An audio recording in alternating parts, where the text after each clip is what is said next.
Hello students, स्वागत है आपका एक बार फिर से। पिछले वीडियो में हमने क्षितिज काव्यखंड के अंतर्गत कृष्ण भक्त कवि सूरदास जी के बारे में जाना, उनके पदों के बारे में जाना। आज इस वीडियो में हम क्षितिज काव्यखंड के अंतर्गत पाठ 2 तुलसीदास और उनके द्वारा रचित रामचरितमानस में राम लक्ष्मण परशुराम संवाद का वाचन करेंगे। जैसा कि आपको पूर्व में बताया जा चुका है, कवि परिचय बोर्ड परीक्षा के अंतर्गत पूछा जाता है, इसलिए आपको प्रत्येक पाठ के साथ में कवि परिचय भी याद करना है। तुलसीदास के बारे में आप पूर्व की कक्षाओं में पढ़ चुके होंगे, फिर भी यहाँ आपको उनके जीवन परिचय के बारे में जो जानकारी दी जा रही है उसे आपको अच्छी तरह से याद करना है। तुलसीदास अपने समय के महान संत, कवि और समाज सुधारक थे। उन्होंने अपनी रचनाओं के माध्यम से समाज को एक नई दिशा प्रदान की, इसलिए वे लोकनायक, जननायक भी कहे जाते हैं। तो आइए शुरू करते हैं तुलसीदास जी का जीवन परिचय।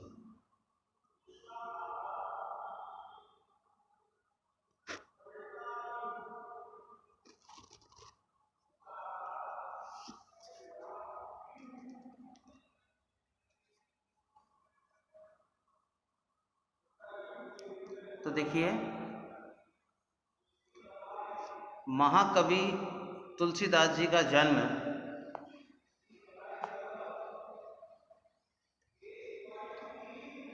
संवत 1589 सन 1532 बांदा जिला राजापुर गांव में हुआ। अब यहाँ संवत और सन दे रखा है, तो यहाँ मैं आपको पूर्व में भी स्पष्ट कर चुका हूँ, पुनः बता दूँ। संवत और ईस्वी सन में 57 वर्ष का अंतर है। संवत, विक्रम संवत ईस्वी सन से 57 वर्ष आगे है।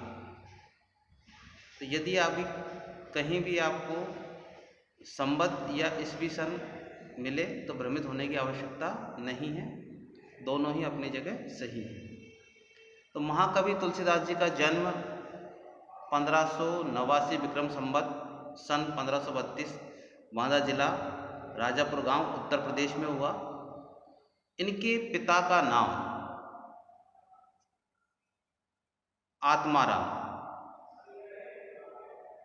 जो कि एक बहुत बड़े ज्योतिषाचार्य थे।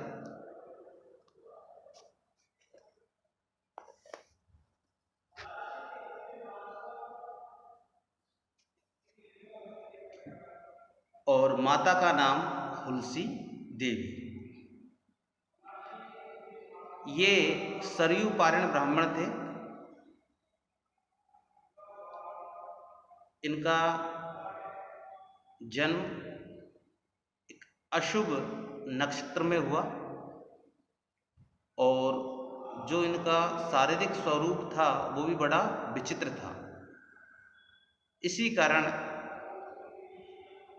इनके माता पिता ने इनका त्याग कर दिया। तो इनका पालन पोषण मुनिया नाम की सेविका ने किया। तुलसीदास जी का बचपन कष्ट और संघर्षों में बीता। जीवन से संघर्ष करते हुए इनकी मुलाकात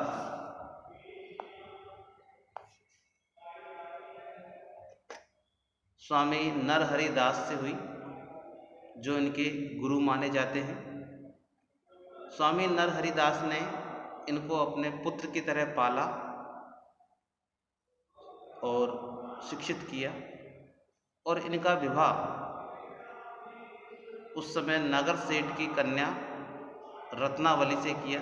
रत्नावली जो रूपवती होने के साथ साथ गुणवती भी थी।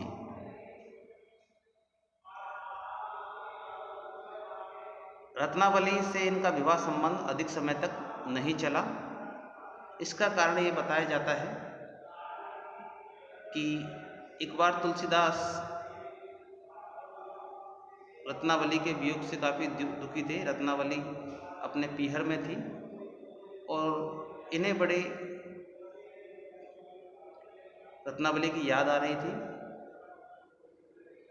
उस समय भयंकर बारिश हो रही थी, काली घनी अंधेरी रात थी। इनसे रहा ना गया और ये उसी घनी अंधेरी रात में चल दिए। भयानक जंगल, जीव जंतुओं को नहीं देखा और चल दिए। जब रत्नावली ने ऐसी स्थिति में इन्हें देखा, इतनी भयंकर बारिश हो रही है, घनी अंधेरी रात है, तो रत्नावली ने इन्हें प्रताड़ित किया। ये उस प्रताड़ना को सह नहीं पाए और उसी समय वापस आ गए और राम भक्ति में लीन हो गए। अपने गुरु की कृपा से तुलसीदास जी ने रामचरितमानस की रचना की। अयोध्या में ये रचना की, बाद में ये काशी आ गए और वहीं रहने लगे। श्रावण मास की शुक्ल पक्ष की सप्तमी को इनका देहावसान हो गया, यानी कि इस संसार से विदा हो गए।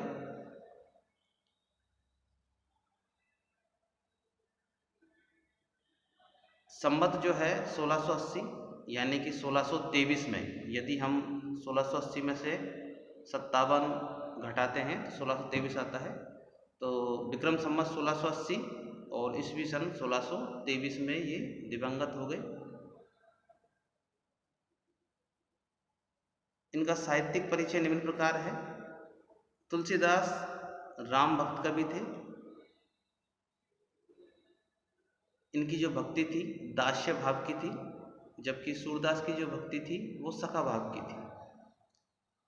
इनकी कीर्ति का जो मुख्य आधार है वो है इनका लोकप्रिय ग्रंथ रामचरितमानस। इस ग्रंथ के द्वारा इन्होंने समाज के सभी वर्गों में समन्वय बनाने की कोशिश की।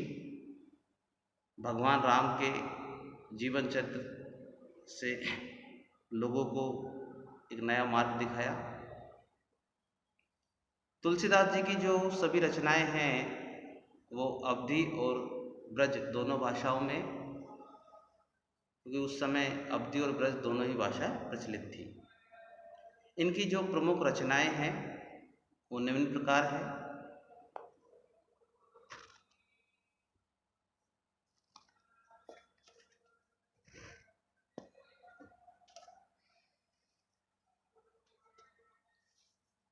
सबसे प्रसिद्ध रचना तो रामचरितमानस है ही है। इसके अलावा विनय पत्रिका, दोहावली, कवितावली, गीतावली, बरबे रामायण, पार्वती मंगल, वैराग्य संदीपनी, रामाज्ञा प्रश्न, जानकी मंगल और रामलला नैचु, ये सभी इनकी प्रसिद्ध रचनाएं हैं। तो ये था कवि तुलसीदास जी का जीवन परिचय जो आपको याद रखना है। पाठ परिचय के बारे में जो तुलसीदास द्वारा रचित है राम लक्ष्मण परशुराम संवाद, तो इसके बारे में मैं आपको जानकारी प्रदान कर दूं। लक्ष्मण परशुराम संवाद जो काव्यांश यहाँ पर है ये रामचरितमानस के बालकांड से लिया गया है। महाराज जनक सीता के स्वयंवर के लिए धनुष युद्ध का आयोजन करते हैं। श्री राम के द्वारा शिव धनुष को भंग कर दिया जाता है। जब मुनि परशुराम को इस समाचार का पता लगता है तो वो अत्यंत क्रोधित हो जाते हैं और क्रोध से भरे हुए वहाँ आते हैं और अपने शक्ति के अहंकार में क्रोध से जिसने धनुष तोड़ा उसको दंडित करने की बात कहते हैं। इस बात से लक्ष्मण जी का विवाद हो जाता है। परशुराम जी लक्ष्मण जी को कठोर वचन कहते हैं, तो लक्ष्मण जी भी उनके ऊपर व्यंग्य बाण चलाते हैं। जब विवाद काफ़ी बढ़ जाता है तो श्री राम अपने आसन से उठते हैं और शीतल मधुर वचनों का प्रयोग करते हैं। इससे परशुराम का क्रोध शांत होता है। कवि ने व्यंग्यमयी और रोचक शैली में इस घटना को प्रस्तुत किया है। ये आपको ध्यान में रखना है। यही परिचय जो है प्रसंग के रूप में कार्य करेगा। तो आज के लिए इस वीडियो में इतना ही। जाने से पहले एक बात कहूँगा आपसे कि आप जो भी ये वीडियो देख रहे हैं, वीडियो देखने के बाद में आप कमेंट बॉक्स में कमेंट ज़रूर करें। वीडियो आपको कैसा लगा, समझ में आया या नहीं। अगर किसी प्रकार की समस्या होती है तो आप कमेंट बॉक्स में कमेंट लिखकर अपनी समस्या बता सकते हैं। मैं शीघ्र ही उसका समाधान करने का प्रयास करूँगा। तो मिलते हैं अगले वीडियो में लक्ष्मण परशुराम संवाद के साथ। धन्यवाद।